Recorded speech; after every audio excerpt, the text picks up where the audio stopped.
What's up, guys? Eric here. Corporate gigs are awesome, and I've got 3 tips so that you always get invited back. My name is Eric Andrews. I'm a local musician here in Cleveland, Ohio, and I play about 120 gigs a year. Restaurants, wineries, bars, private events, public events, or private events and corporate events, I should say. And I wanted to share a few tips on corporate events. I played a corporate clam bake last night on a Tuesday. I paid really well, and it was at a country club. And I thought this would be a good thing to have a couple of tips for people to play corporate gigs and get invited back next year.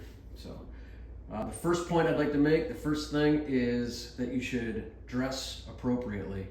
I know that probably sounds weird to people that are maybe gigging as a side hustle or have a regular day job and or gigging extra gigs or whatever, but you'd be surprised. A lot of people don't think about it, but you need to dress the part. So obviously if you're playing a wedding or something like that, it probably pops in your head that you shouldn't wear a Nirvana t-shirt, but for some of these corporate events, it's the same thing. So last night I played this corporate event for a real estate group, and it was a clam bake, and it was at a nice country club. So I didn't want to show up at that gig with a pair of ripped up jeans and a Nirvana t-shirt. So I wore a white button-down shirt and some light chinos, some brown dress shoes. Not something I would normally wear at my bar gigs or my winery gigs. But knowing that, that was the crowd that was going to be there, it's okay to wear a hat or something like that to make it known you're a musician. Fedora hat or whatever, but for the most part you want to dress the part. So I always tell, when I do play with a little group too, and guys are younger, I always tell those guys, wear your button down shirt tonight, guys. So I think they each own one, so it's good. And the second point to get asked back is volume. Super important, and it's a tough one. It's definitely a tough one for us musicians, because sometimes we don't think we're loud, but sometimes we're not loud.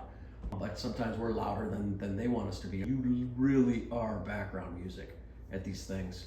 This one in particular, it was a group that was networking. They're there to have a drink and talk and have dinner, and I was there just to be like the lounge guy, just playing songs.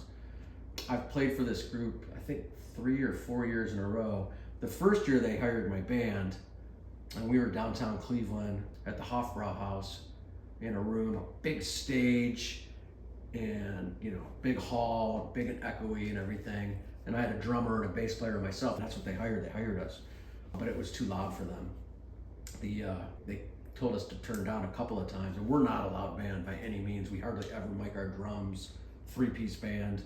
We're just not that loud. But it was still too loud, to the point where I couldn't turn it down anymore. The drums, they're acoustic drums. You can't turn those down. So the next year, but they did call it back. They liked it, and we're not as loud as I think the band that they had the year before that. So they did call me the next year, and I suggested just doing solo, which they agreed. So I played it solo, and they had moved it from Cleveland. Can't remember if we did that 2 years in a row. I can't remember. But they moved it to this country club, and last year, and I turned everything down, but I was still a little loud for them, even just solo, just by myself. And I kept thinking to myself, gosh, I'm not even that, they could barely hear me. I'm not that loud. And now that I had a lot of experience last year, but now I have even more experience, another year under my belt. I realized that to me, they could barely hear me, but that was the point.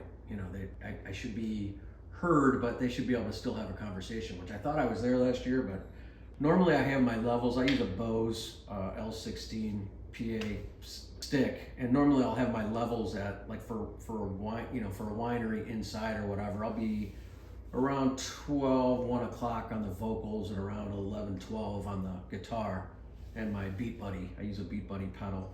I usually have the guitar and the drums pretty nice just under the vocals, not over top of the vocals, and I usually get a pretty good mix. And I always get compliments from people that, hey, it was great song choices, we could hear the music great, but we could still talk. I get that a lot, because I know a lot of these places, even when I go and see somebody, it gets so loud you can't even hold a conversation. So I'm always conscious of that. Maybe it's because I'm a little older, I don't know.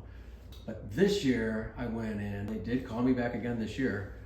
So, and I'm always pretty open. Before I even start the show, whoever's in charge, I always say, you know, like, I don't have a sound guy or whatever. I'm pretty experienced, but if it's too loud, let me know. Or too quiet, it could be too quiet too. I've had that happen a couple times over the last 10 years. Not very often where they tell you you're too quiet, but it does happen. But I always am like, feel free to come and tell me to turn it down. I tell them this. I say, tell me if it's too loud and I'll turn it down a little bit. You won't hurt my feelings. I always say that. You won't hurt my feelings. I don't have a sound guy. I gave him the year off. And they laugh and whatever. So I'm inviting them to come tell me to turn it down a little. So if they do, you know, I tell them I won't get my feelings hurt or whatever. But as a musician, you do. When someone comes to tell you to turn it down, you don't even know what to do for a couple minutes. It sucks. But this year I went in with a totally different plan, and I actually, because when I start playing, people are just showing up. So it's not that, you know, they're just showing up. So when I first start playing, there's nobody there. It could be loud. So I started, rather than have my levels up around noon, 1 o'clock, I started with my levels around, my vocal was around 10 a.m., 9 to 10 a.m., and my guitar and my drum pedal was under that. It was 9 a.m. That's the quietest I've ever played. It was almost just acoustic. And then as it filled up, probably, they had 80 people, maybe around 80 people. I don't think there was over 100, under 100. But in a hall of a country club, that can get kind of loud and echoey. So as people came in, started chattering or whatever, I did turn it up a little, but I never got over, I think I got my vocals up to maybe 11 a.m. and the guitar and drums up to about 10 a.m. And I looked out and I noticed people were tapping their feet a little bit, a couple eye contacts, but people were talking, and when they sat down to eat, I could tell that they could easily carry their conversations. And I was just background music, and that was fine. I mean, think about it. You get paid really good at corporate gigs, usually double wineries, and it's usually less hours, and they usually send you home with food. That's good.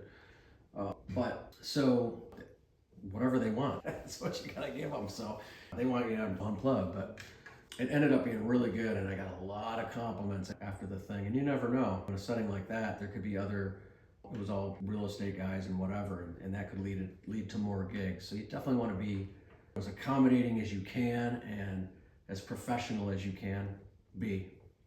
And that gig could turn into other gigs. I do quite a few corporate gigs.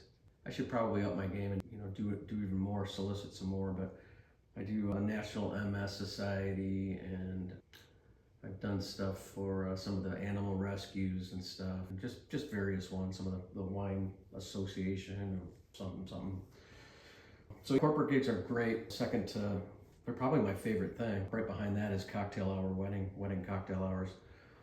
And the third point, I had 3 points. First was the dress.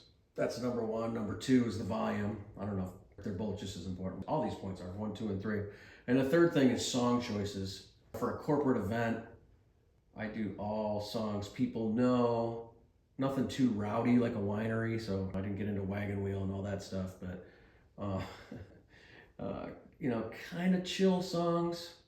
And then you can really lengthen them out pretty good at these things, because you know, people are talking and they're listening, but they're not really listening. So you can double up verses and you can really stretch songs out. You know, Chris Stapleton's good, and you know, even a little Tom Petty. I did some, Rob Thomas, 90s, well, a lot of 70s, just, you know, whatever. And nothing too, you know, I'm not doing Nirvana, I'm not doing, I didn't do any Nirvana or Pearl Jam or, you know, anything too, although, you know, some people would probably like that, but whatever. You got to be tasteful. So point number 1, dress for success. Point number 2, keep your volume low, error on the side of low. And point number 3 is your song choices. Pick good songs that everybody knows. And you'll get asked to, you know, you'll keep getting asked back until, I don't know, I get back. All my places that I do corporate events, I always seem to get called back, so that's good. A couple big companies up here that hire my trio and then also myself solo. They always ask us back, so that's good. So I'm going to be giving musician tips Wednesday. I've been gigging for, well, I gigged coming out of high school, and then I hung it up for a long time, and then I started out again about 9 years ago. So I'm going to be giving gigging tips, solo musician tips every Wednesday.